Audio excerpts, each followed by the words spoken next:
The night in Tasmania does not open with silence.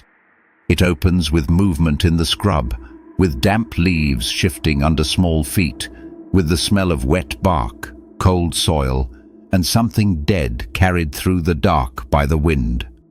In this kind of forest edge, the Tasmanian devil does not need to look impressive from a distance. It is low, black, compact, almost awkward at first glance, moving with that heavy little rush that makes it seem more like a scavenging shadow than a serious predator. That is the trap. Its size tells one story, its skull tells another.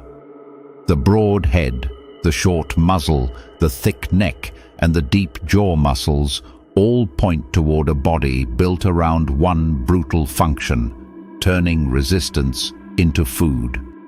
A Tasmanian devil's bite is not just strong in a dramatic sense, it is strong in a practical, ecological sense.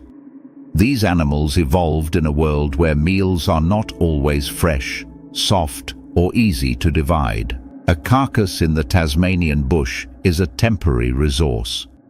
It may be cold, tough, hidden under wet grass, already opened by insects, or locked behind hide, cartilage, tendon, and bone. For many animals, the best parts are the obvious parts: exposed flesh, organs, scraps that can be pulled loose without too much effort. The devil is different. It can keep feeding after the easy meal is gone. Its jaws can crack through material that would stop smaller scavengers, and that changes the value of the entire carcass. What looks like destruction is actually efficiency. When a devil finds carrion, the scene can turn from quiet investigation into violence almost instantly. The nose leads first. Smell is one of its great advantages, especially in a landscape where darkness and dense vegetation limit vision. The animal lowers its head, reads the ground, follows scent trails through roots and grass, and finds what the forest has hidden. Once feeding begins, the famous sounds make sense. The screams, growls, coughs, and harsh calls are not just noise for horror. They are social pressure. Devils often feed around the same carcass, and the carcass is not shared politely. Every sound says something about space, dominance, fear, hunger, and threat. The darkness becomes a feeding arena, and the animal that looked small now feels impossible to ignore. The bite is the center of that arena. A devil does not have the long slicing face of a wolf or the tall body of a big cat. It is not designed to chase prey across open country for long distances. Its power is concentrated close to the ground, in short bursts, tight turns, and crushing contact. When those jaws close on flesh or bone, they are doing the work of survival with very little wasted motion. The skull acts like a pressure tool. The neck braces the head. The teeth cut, grip, and break. This is why the devil feels so much larger than it is once feeding starts. It does not need the body of a giant if the front end of the animal is engineered like a living clamp.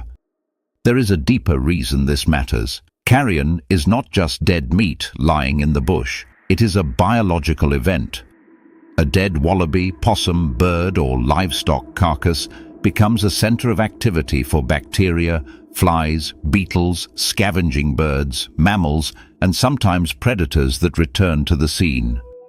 If it remains exposed for too long, it can spread smell, attract more animals, and shift the behavior of everything nearby. Devils shorten that process. They consume quickly, loudly, and thoroughly, taking not just soft tissue, but harder parts that keep nutrients locked away. In doing this, they help move energy back into the living system. The carcass becomes muscle, heat, movement, and eventually waste that returns nutrients to the soil. It is not pretty, but nature does not care about pretty. It cares about nothing being wasted. Their feeding behavior also reveals something important about Tasmania itself. This is not the hot red center of mainland Australia, where animals fight heat in exposed country. Tasmania's nights can be cold, damp, and heavy with mist. For a stocky, black-furred marsupial, moving at night makes sense. Darkness lowers the risk from heat stress and allows the devil to work when the landscape is quieter, cooler, and more suited to scent. During the day, devils often shelter in dens, hollow logs, burrows, or thick vegetation, saving energy and avoiding the worst conditions. This is thermoregulation through behavior, not drama. The animal survives because it knows when not to move as much as when to attack a meal. The irony is that the devil's terrifying reputation comes partly from behavior that keeps the ecosystem cleaner. The same jaws that make the feeding scene look savage are the reason carcasses disappear faster. The same screaming that sounds monstrous is part of a social system around a limited food source. The same rough, ugly feeding style helps reduce waste in a cold island environment where every calorie matters. It is easy to look at a devil and see only aggression, but that is too simple. Aggression is the surface. Underneath it is a scavenger performing one of the least glamorous jobs in nature with extraordinary specialization. Even their body shape reflects that job. The powerful front end, the strong shoulders, the compact frame, and the low posture all suit an animal that must pull, brace, drag, tear, and hold its ground at close range. Their black coat helps them vanish into the night, while the pale markings on the chest and rump break up the outline in low light. Their ears, often glowing reddish when blood flows through the thin skin, can make them look almost unreal under a camera light, but nothing about them is fantasy. Every detail belongs to a practical animal living under pressure. Find food, defend access, avoid injury, survive the season, and raise young in a world where weakness is expensive. The Tasmanian devil is also a reminder that power in nature is not always scaled the way humans expect. We look for danger in height, weight, speed, and size. The devil breaks that lazy rule. Its danger is compact. Its strength is mechanical. Its ecological value is hidden inside behavior that first appears chaotic. In the dark scrub, when several devils gather around a carcass and the forest fills with those harsh, ancient sounds, the scene can feel like pure violence. But watch longer, and the pattern becomes clearer. This is cleanup. This is competition. This is anatomy meeting opportunity. This is a small marsupial using a giant bite to turn death back into life. That is why the Tasmanian devil belongs at the beginning. It sets the rule for everything that follows. Jaws do not need to be attached to a massive body to change the landscape. Sometimes the most unforgettable bite comes from an animal barely knee-high, moving through cold island darkness with its nose to the ground and pressure stored in its skull. The mistake is thinking small means harmless. In Tasmania, the devil proves the opposite. Small can still crush. Small can still dominate a carcass. Small can still sound like the forest has opened its mouth. The wombat looks like it has wandered into the wrong kind of story. After jaws that tear, grip, chase and drag prey across the scrub, this animal seems almost too quiet for a chapter about crushing power. It moves low to the ground, broad-backed and heavy, with the blunt confidence of something that doesn't feel the need to advertise itself. There is no predatory stare, no sprinting ambush, no blood at the center of its survival. But that is exactly why the wombat belongs here. In Australia, force is not only used to kill. Sometimes force is used to chew through a landscape that has made food difficult on purpose. Sometimes the real battle is not against another animal, but against grass, roots, bark, drought, dust, and the slow punishment of a hard country. A wombat's mouth is a quiet machine. Its teeth grow continuously because the food it eats is not soft enough to be handled by ordinary tools for a lifetime. Native grasses, tough sedges, roots, bark, and fibrous stems are full of resistance. Many plants survive grazing by becoming harder, drier, more abrasive, and less rewarding. Some grasses carry microscopic silica structures that wear down teeth like fine sandpaper. Every bite becomes a tiny act of damage. For an animal that spends its life grinding this material into usable energy, tooth wear is not a minor problem. It is a survival threat. The wombat answers with teeth that keep growing, replacing what the land takes away. Its jaws do not crush bone, but they fight a slower enemy. Erosion, that is the hidden violence of herbivory. From a distance, eating grass looks peaceful. Up close, it is mechanical pressure repeated thousands of times. The wombat lowers its head and cuts through dry vegetation with incisors shaped for cropping close to the ground. Then the molars begin the real work, grinding plant fibers into smaller pieces so digestion can pull out what little energy is locked inside. This is not casual feeding, it is processing. The wombat has to turn poor, tough material into fuel for muscle, warmth, digging, repair, and movement. In a landscape where high-quality food may be seasonal, scattered, or damaged by drought, the animal that can survive on rougher plants has a serious advantage. The mouth becomes a tool for staying alive when the menu is bad. The skull supports that tool. A wombat's head is broad and strong, not because it needs to impress other animals, but because chewing tough food requires repeated force. Jaw muscles work again and again, day after day, pushing teeth against plant matter that resists being broken. The whole front of the animal feels built for pressure, head, neck, shoulders, and chest all contributing to a life spent cutting, grinding, pushing, and digging. There is a kind of honesty in that design. Nothing about the wombat is elegant in the polished sense. It is compact because compact works. It is heavy because weight helps. It is blunt because blunt survives. The same pressure-driven design continues below the mouth.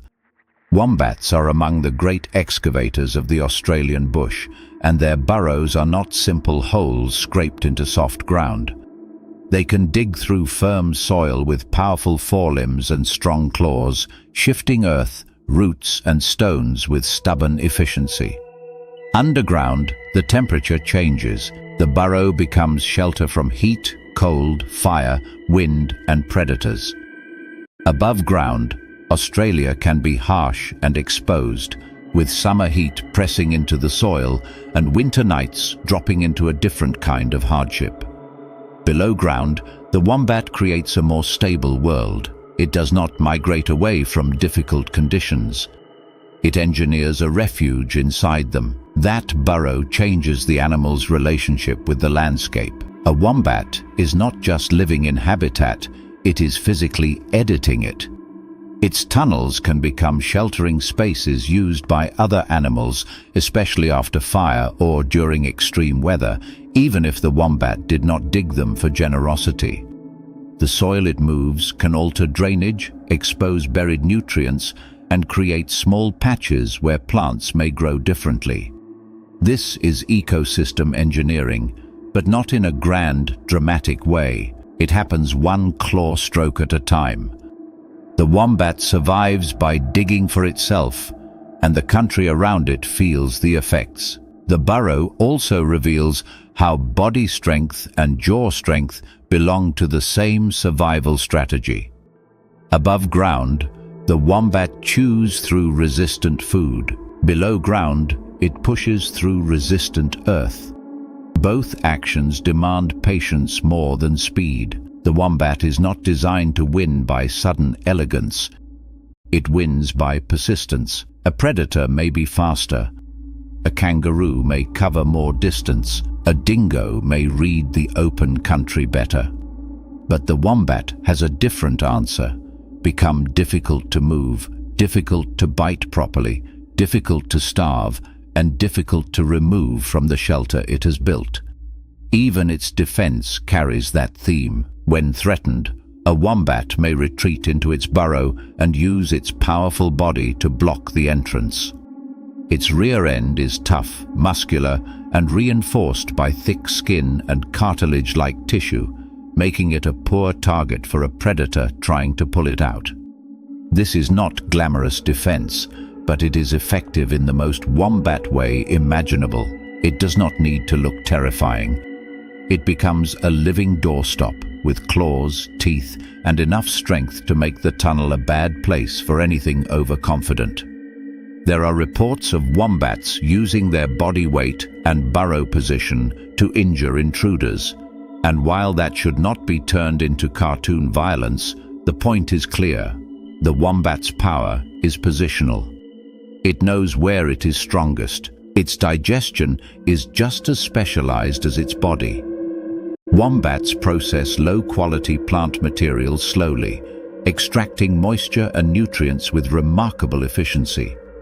This matters deeply in dry environments where water is not guaranteed and food can be fibrous, sparse, or poor. A slow metabolism helps reduce energy demands, and a long digestive process helps turn rough vegetation into survival. Even the famous cube-shaped droppings fit into this larger story. They are not just a strange natural joke, although nature definitely earned that one.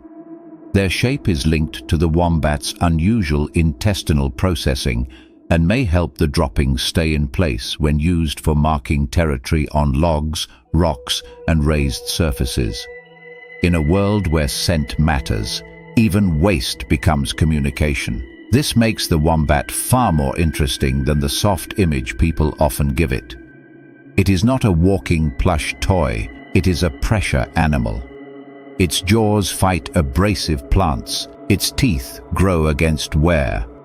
Its claws cut into earth, its burrows regulate temperature.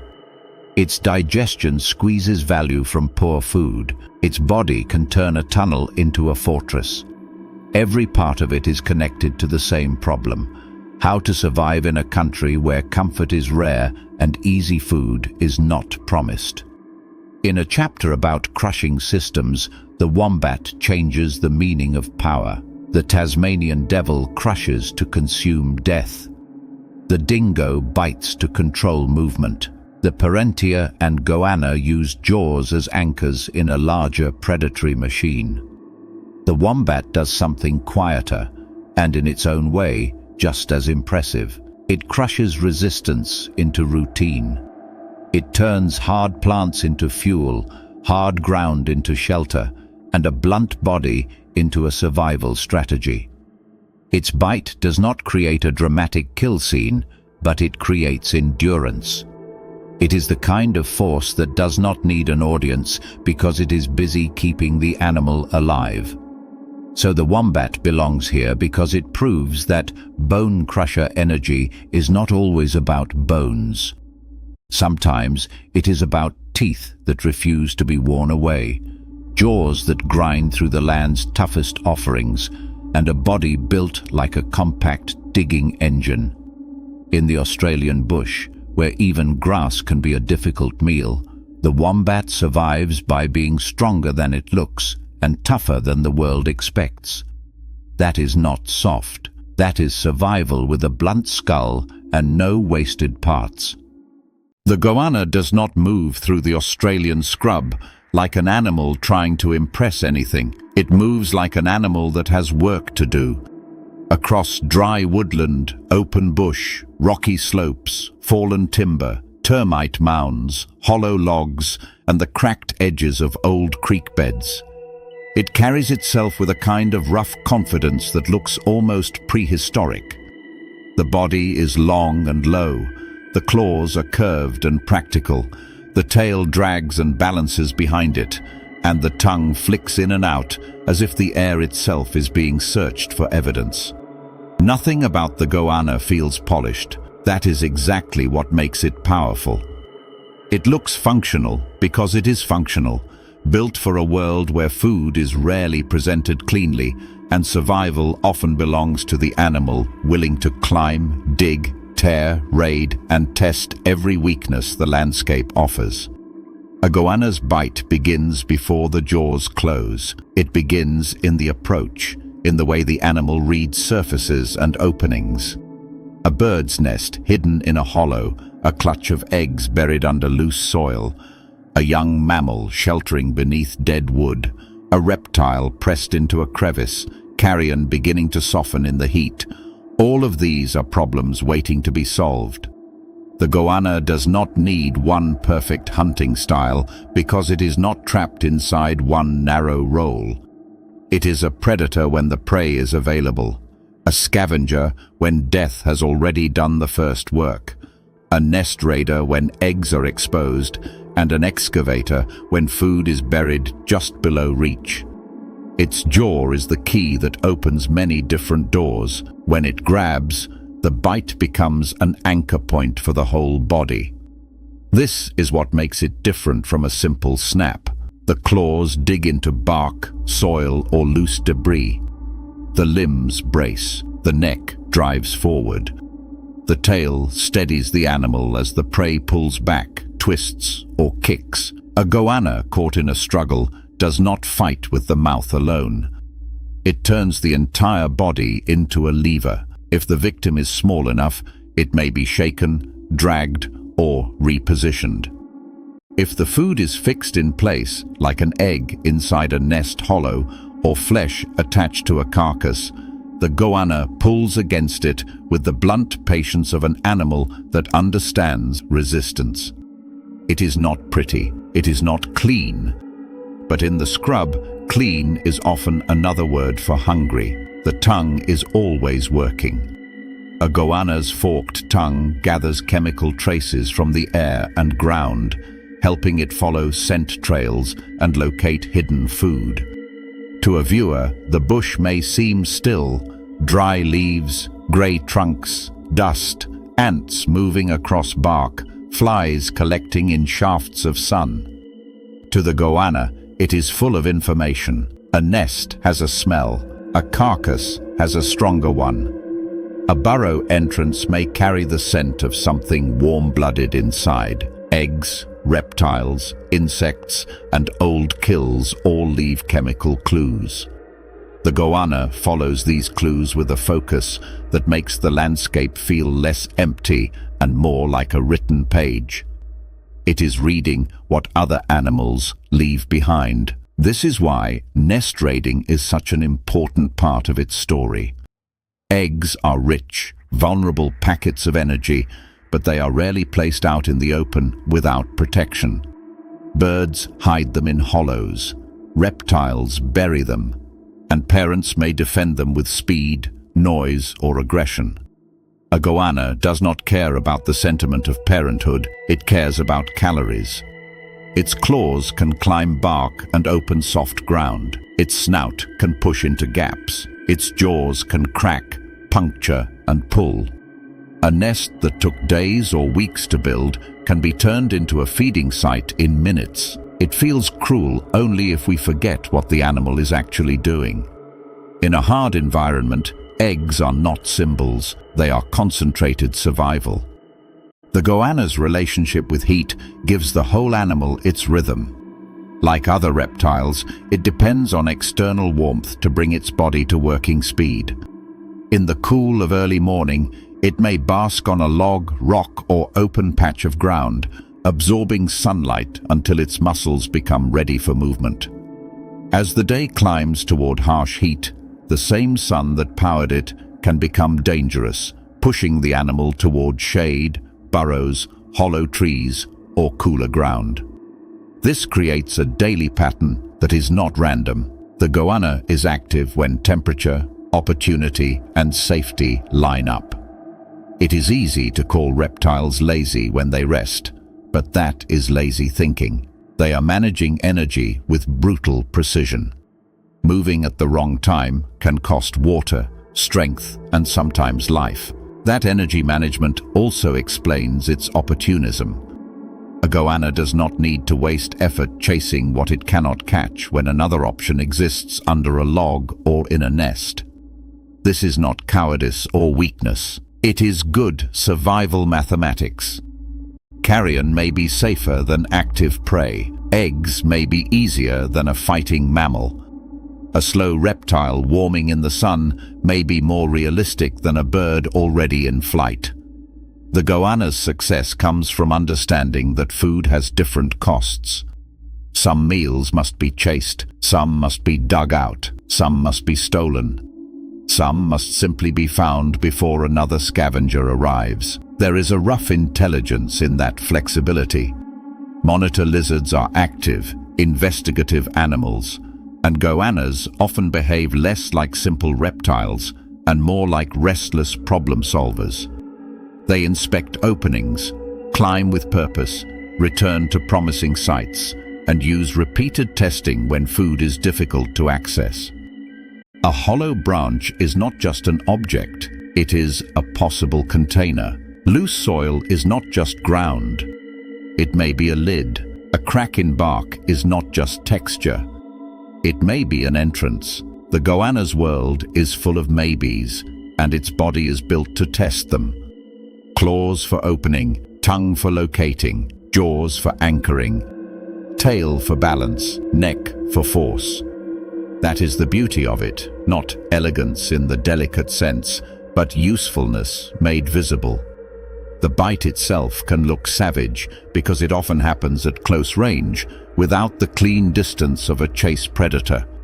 A goanna may seize a struggling animal and use repeated pressure rather than one theatrical killing strike. The prey's movement becomes part of the struggle, and the goanna responds through grip and adjustment. A small mammal twisting under a log, a bird caught near a nest, a reptile dragged from cover. Each fight is shaped by the surface beneath them. Bark, dirt, rock, roots, and dead wood all affect the outcome. The goanna understands this physically, not as a plan, but as instinct refined by millions of successful corrections. It uses the world by pressing against it. In the ecosystem, that role matters. By scavenging, goannas help recycle nutrients from carcasses. By taking eggs and young animals, they influence breeding success and force other species into better hiding, guarding, or nesting strategies. By digging and disturbing soil, they expose small organisms and reshape tiny patches of habitat. They are not background animals wandering through the bush for atmosphere. They are active forces moving energy through the system. Every nest raided, every carcass opened, every burrow investigated becomes part of a wider pressure that other animals must live around. That is what makes the goanna such a strong chapter in a story about Jaws. Its bite is not the biggest, cleanest, or most famous, but it is connected to a body that refuses to treat the landscape as an obstacle. Trees can be climbed, soil can be opened, logs can be searched, nests can be invaded, carcasses can be pulled apart. The jaw is not just for killing, it is for access. It turns hidden food into reachable food, resistance into movement, and opportunity into survival. In Australia's scrub, the goanna feels old because it belongs so completely to the rules of the place. Heat controls the clock. Scent reveals the invisible. Every surface may hide a meal. Every hollow may be worth testing. And when the jaws finally close, the whole animal follows through with a commitment that makes the strike feel less like a bite and more like a decision the body has already made. The goanna is not beautiful because it is graceful. It is beautiful because nothing about it is wasted. The dingo enters the landscape differently from the Tasmanian devil. It does not arrive as a compact crushing machine built around one explosive point of pressure. It moves like distance has become an instinct.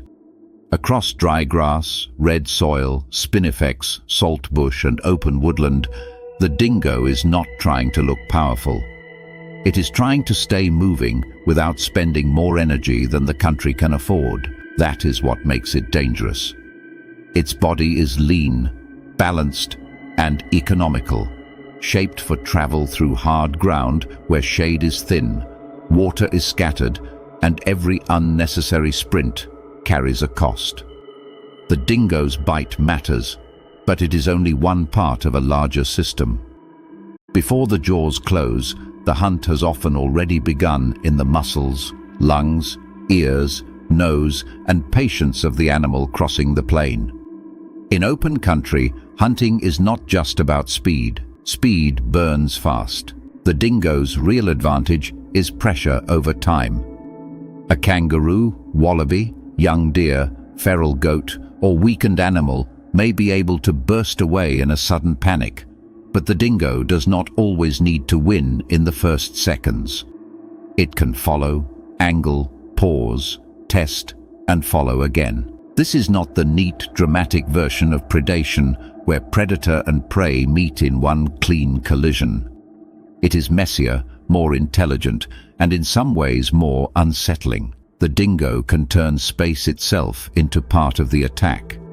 The open ground gives the prey room to run, but it also gives the dingo room to read movement, adjust position, and wait for the small mistakes that appear when fear begins spending the body's reserves. That is where the bite becomes more than a bite. A dingo's jaws are not only designed to finish, they help steer the entire fight. A grip to the flank, a snap at the leg, a pull at soft tissue, or a sudden bite near the hindquarters can change how prey moves. The animal being chased is no longer simply escaping, it is reacting. It may twist to protect one side, kick too early, stumble into rougher ground, or waste energy changing direction. In that moment, the dingo is not just damaging flesh, it is shaping choices. The jaw becomes a tool of control, turning panic into movement, movement into fatigue, and fatigue into exposure. The final opening may look sudden, but it has often been built gradually through pressure. The Australian interior rewards this kind of patience because the country punishes waste. Heat rises from the ground, and even in the cooler edges of morning or late afternoon, the landscape carries the memory of dryness. Animals here live by careful calculations they do not consciously understand. How far to move, when to feed, where to drink. Whether to flee at full speed or hold still and hope danger passes. A dingo survives because it has learned to exploit those calculations. It hunts with the landscape, not against it. A chase through uneven ground, low scrub, creek beds, and stony flats becomes a test of endurance and decision-making. The prey is not only running from teeth, it is running through heat, thirst, rough footing, and the limits of its own muscles. Dingoes are often described as pack hunters, but the truth is more flexible and more interesting. They may hunt alone, in pairs, or in family groups depending on prey size, season, territory, and opportunity. That flexibility is part of their success. A single dingo can work smaller prey or scavenge. Two can apply pressure from different angles. A group can make larger animals less certain about which direction is safe. This does not mean every hunt is perfectly coordinated like a military plan. Nature is rarely that clean. It means the dingo has options. It can shift between stealth, pursuit, testing bites, scavenging, and social pressure depending on what the moment gives it. That adaptability is more valuable than brute force in a continent where conditions can change brutally from one season to the next. The senses support the whole system. Vision helps track movement across open ground. But smell and hearing are just as important, especially when prey is hidden in scrub, resting in shade, or moving at night. A dingo can read the country through scent the way a human reads a map. Tracks, droppings, wind direction, carcass smell, water points, and the trails used by herbivores all become part of its search pattern. At night, or in the cool hours, when the desert air settles and sound carries differently, the animal becomes even harder to reduce to a simple wild dog. It is a predator tuned to signs most viewers would walk past without noticing. The lifted head, the slight pause, the turn into the wind, these are small movements, but they reveal an animal making decisions with information the landscape has already provided. Prey animals do not simply surrender to this pressure. Kangaroos can use powerful hind legs, sudden changes in direction, and dangerous kicks. Wallabies vanish into cover. Larger animals may stand, face, or attempt to break the chase by reaching rough country. Some prey survive because they force the dingo to spend too much energy for too little reward. That is the part of predation people often miss. A hunt is not a guaranteed event. It is a negotiation between hunger and cost. A dingo must decide when to continue and when to stop, because injury or exhaustion can be disastrous. A broken tooth, a damaged leg, or overheating during a failed pursuit can matter more than one missed meal. In this world, even predators cannot afford ego. Thermoregulation sits quietly beneath the entire story. Dingoes avoid the worst heat when they can, using shade, timing, and reduced activity to manage body temperature. Their lean frame helps them travel efficiently, but heat still limits what is possible. This is why the timing of movement matters so much. Dawn and dusk are not just beautiful filming hours, they are survival windows. The light softens, the ground cools slightly, prey begins to move, and the dingo can hunt without fighting the full weight of the day. In a dry continent, biology is always negotiating with temperature. The jaw may deliver the visible violence, but the hunt is shaped by heat long before contact is made. There is also an ecological role behind the danger. Dingoes can influence the behavior and numbers of other animals, including herbivores and smaller predators, though the exact effects vary by region and are shaped by human land use, fencing, prey availability, and control programs. In some landscapes, their presence can change where animals feed, how boldly they move, and how long they stay in exposed areas. That kind of influence is not as obvious as a bite wound, but it may matter more over time. A predator does not only affect the animal it catches, it affects all the animals that know it might be nearby. Fear becomes part of the habitat. Trails shift. Feeding times change. Waterholes become riskier. The dingo's mouth is only the final visible point of a much wider pressure field. This is why the dingo belongs in a chapter about jaws, even though it is not the most physically massive biter in Australia. Its power is not in one crushing moment. It is in how the bite connects to pursuit, stamina, group pressure, sensory reading, and the harsh mathematics of dry country. The devil's bite turns a carcass into usable energy through brute-crushing efficiency. The dingo's bite does something different. It interrupts movement. It tests weakness. It pulls a living animal out of rhythm until the body begins to betray itself. That is a colder kind of danger because the prey may lose long before the final grip lands. By the time the dingo finally closes in, the scene is not just about teeth. It is about the whole landscape tightening around one exhausted animal. The dust, the heat, the open ground, the wasted turns, the breath coming harder, the muscles losing precision, all of it has been part of the hunt. Then the jaws arrive, not as a random act of violence, but as the last piece of a system that has been working from the first step. The dingo proves that a dangerous bite does not always need the thickest skull or the loudest impact. Sometimes the most effective jaw is the one attached to patience, movement, and a predator that understands how to let the country do half the killing. The Perentie belongs to country that does not forgive soft bodies.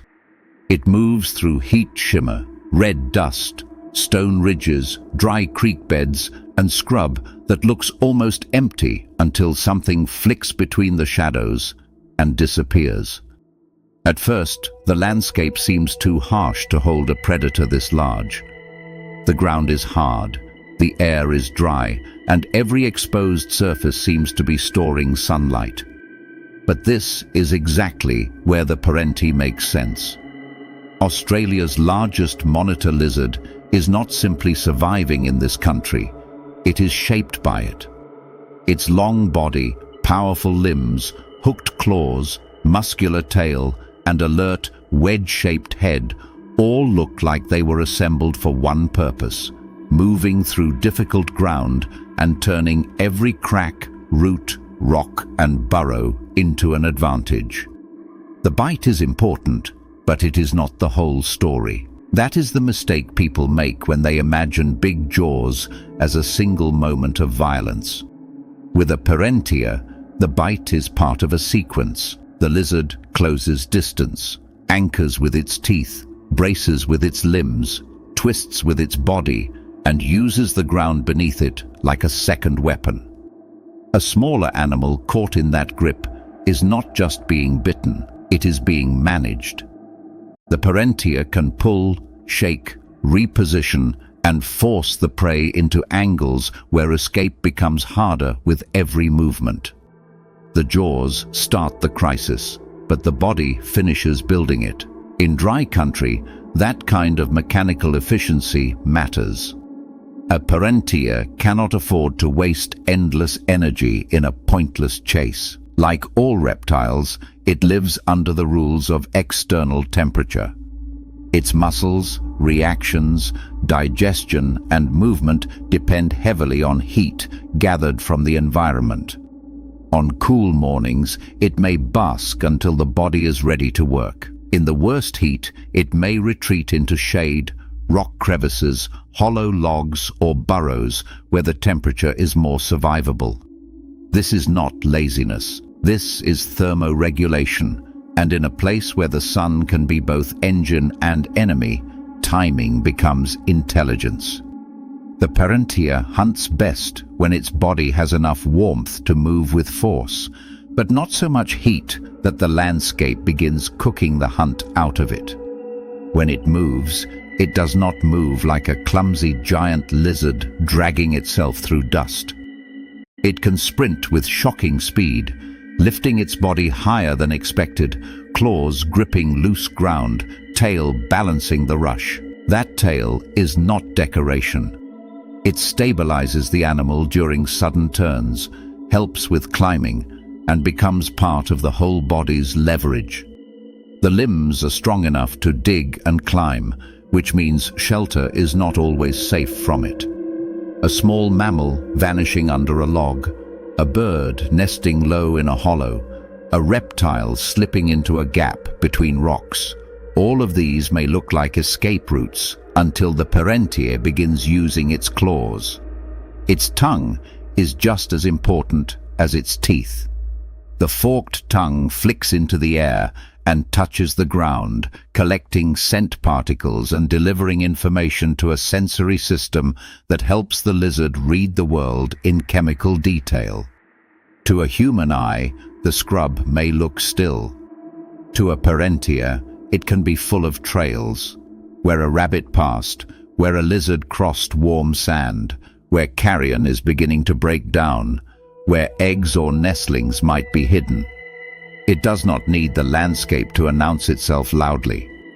It can follow what the heat and dust preserve. This is why the Perentie feels so dangerous in open, harsh places.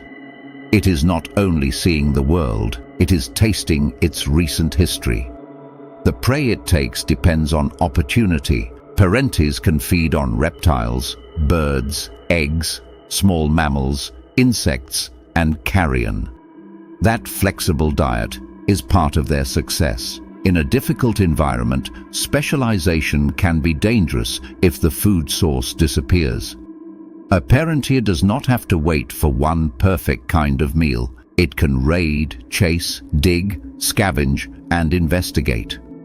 It can turn a nest into calories, a carcass into survival, or a moment of weakness into a kill. This makes the animal feel almost unfairly equipped.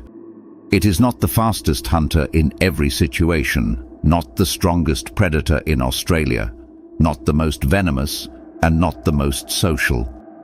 But it has enough tools to solve many different survival problems.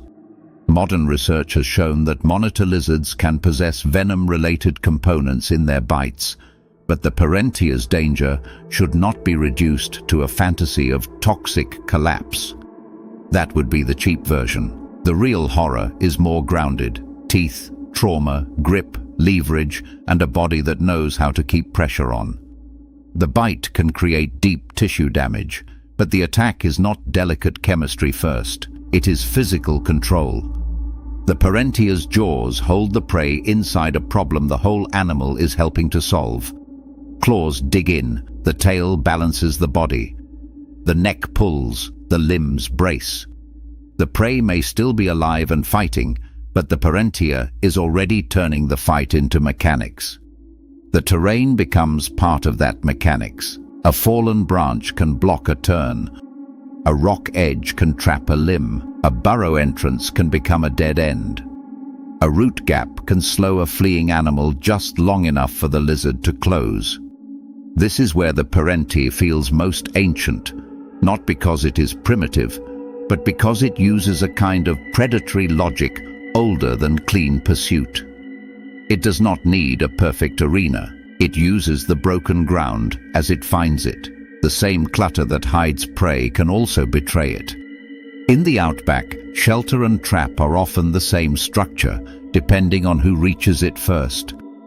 There is something almost cold about watching an animal this large vanish so easily. A Perentie can move through scrub, flatten into shadow, slip behind rock, and then reappear in a completely different position. Its patterned skin helps break up the outline against dry earth, stone, bark, and filtered light. This camouflage is not the soft disappearance of a fragile animal trying not to be noticed. It is the disappearance of a predator conserving advantage. 1 second, it is a long shape in the open. The next, it has become part of the country's texture. For prey, that is the frightening part. The landscape itself seems to have changed its mind. The Perentie also reminds us that reptiles are not slow-brained ornaments from a distant past. Monitor lizards are active, curious, and capable of complex behavior. They investigate, remember, choose routes, and respond to opportunities with more flexibility than many people expect. That matters because the hunt is not only muscle, it is decision-making under heat, hunger, and risk. A Perentie that wastes energy may lose the day. A Perentie that chooses badly may miss the meal. So the animal measures the world through movement: when to rush, when to dig, when to climb, when to retreat, when to keep pulling because the prey is weakening. By the time its jaws close, the viewer should understand that the bite is not a simple weapon hanging from the front of a big lizard. It is the front edge of an entire survival design. Heat powers the body. Scent maps the ground. Claws open shelter. Limbs create leverage. The tail balances force. The jaws hold the struggling center of it all. In the Perentie, Australia's dry country has produced a predator that feels built rather than born, a living tool shaped by hunger and hard terrain. It does not need to roar, swarm, or crush bone like a massive mammal. It only needs one opening, one grip, and enough leverage to make the ground itself help finish the fight. The saltwater crocodile does not need to hurry to look dangerous. That is part of the problem. At the edge of a northern Australian river, where mangrove roots claw into mud and the water carries a skin of glare, the animal can become almost invisible without truly hiding. A ridge of eyes, a few armored scales, a nostril just above the surface. Sometimes that is all the landscape gives away. Everything else is submerged beneath brown water, shadow, suspended silt, and floating leaves. The bank may look empty, the creek mouth may look still.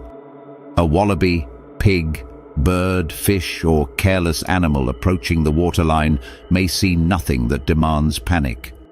But the crocodile has already turned stillness into a hunting position. This is why the saltwater crocodile belongs at the end.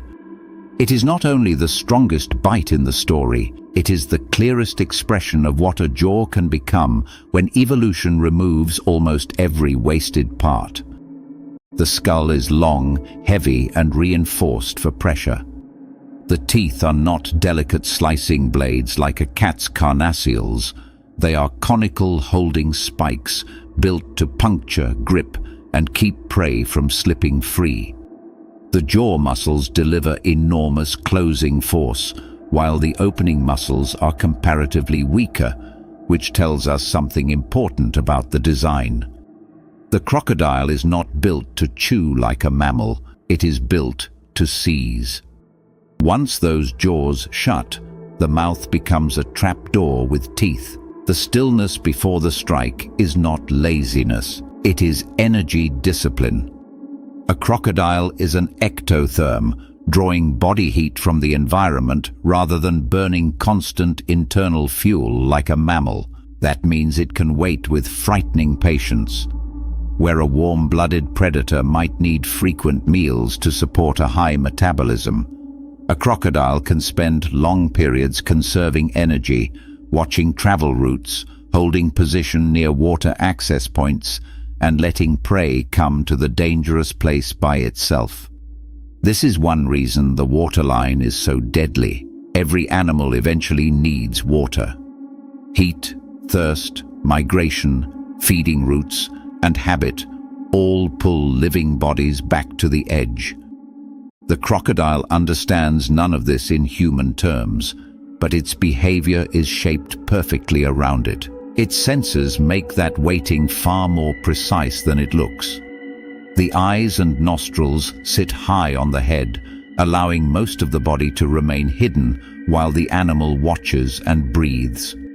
Pressure-sensitive organs around the jaws help detect tiny disturbances in the water, the kind of ripples and vibrations that reveal movement even when visibility is poor. A fish turning near the surface, a bird landing awkwardly, a mammal stepping into shallows. The water carries these signals. To us, the river may look flat and unreadable. To a crocodile, it is full of touch. The surface becomes a living alarm system. When the strike finally comes, the change is violent because it is so sudden. The animal that seemed like mud becomes acceleration. The tail drives first, thick muscle pushing the body forward with explosive force. The head rises, the jaws open, and the target has only a fraction of a second to understand that the empty water was occupied the entire time. The bite does not simply injure, it changes ownership of the body. A leg, neck, shoulder, wing, or snout caught between those teeth becomes the point where the prey's freedom ends. From that moment, the crocodile does not need to win in the way a land predator wins. It needs to hold.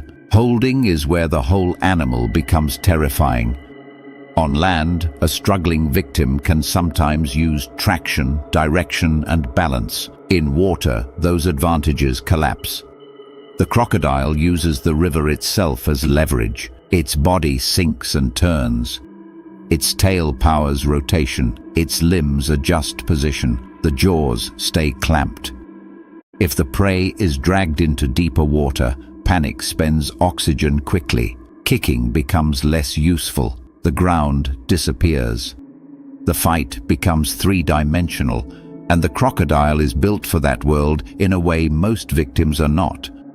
It does not need to bite again and again if the first grip gives it control of depth, angle, and air. The death roll is often described as spectacle, but it is really a mechanical solution. Crocodiles cannot tear food apart with hands the way a mammalian predator might. Instead, they can spin the body while holding prey, using rotation to disorient, drown, dismember, or break tissue loose from a larger carcass. It is brutal because it is practical. The prey is not simply being bitten. It is being taken into a system where force, water, and rotation work together. The bite is the anchor, the roll is the tool, the river is the workshop. There is something ancient in that system, but ancient should not be mistaken for outdated. Crocodiles have survived across deep time because their design still works. Armor on the back protects the body. The tail gives propulsion. The eyes, ears, and nostrils are positioned for ambush at the surface. The stomach can handle large meals. The metabolism can stretch time between feeding opportunities. The parental behavior, especially the guarding of nests and young, shows that this is not a simple monster from the past, but a living animal with complex survival demands. Females build and protect nest sites, and the temperature around the eggs helps influence the sex of the hatchlings. Even at the beginning of life, heat is not just weather. It is biology shaping the next generation. The saltwater crocodile also changes the behavior of everything around it. A river with crocodiles is not just a water source, it is a border with teeth. Animals approach more carefully, drink faster, choose narrower moments, or avoid certain banks altogether. Birds lift from exposed mudflats, mammals hesitate at crossings. Fish and turtles live under constant pressure from below and beside them. Even humans, with all their tools and confidence, have to respect the old rule of northern water. If you cannot see the crocodile, that does not mean the crocodile is absent. That is not paranoia. That is basic literacy in crocodile country. Its ecological role is bigger than the kill itself. As an apex predator, it helps shape prey behavior and can remove weak, injured, careless, or vulnerable animals. As a scavenger, it can consume carcasses that would otherwise remain in the water or along the bank. Its movements connect river channels, floodplains, estuaries, and coastal edges. The name saltwater crocodile can make it sound limited to the sea, but these animals move through freshwater rivers, brackish estuaries, coastal wetlands, and marine environments. They are not just sitting monsters in one muddy pool. They are wide-ranging predators tied to some of Australia's most productive and dangerous water systems. What makes the bite so frightening is that it does not feel like a single feature. It feels like the final point of a whole ancient arrangement. The camouflage brings prey close. The senses read the water, the tail launches the body, the jaws lock. The teeth hold, the body turns, the water steals balance and air. Everything works together with the cold efficiency of a design that has had millions of years to remove weakness. The saltwater crocodile is not dramatic because it is angry. It is dramatic because it does not need anger. It only needs timing. That is the right place to end this story. The Tasmanian devil showed that a small body can carry a crushing machine. The dingo showed that jaws become more dangerous when joined to stamina and pressure. The monitor lizards showed how teeth, claws, heat, scent, and leverage turn the landscape into part of the attack. The wombat proved that crushing force is not always about killing, but about surviving a hard land. And then the saltwater crocodile brings everything back to the oldest, bluntest truth. Sometimes the strongest jaw is attached to patience. At the waterline, the world can look peaceful for just long enough to make peace feel believable.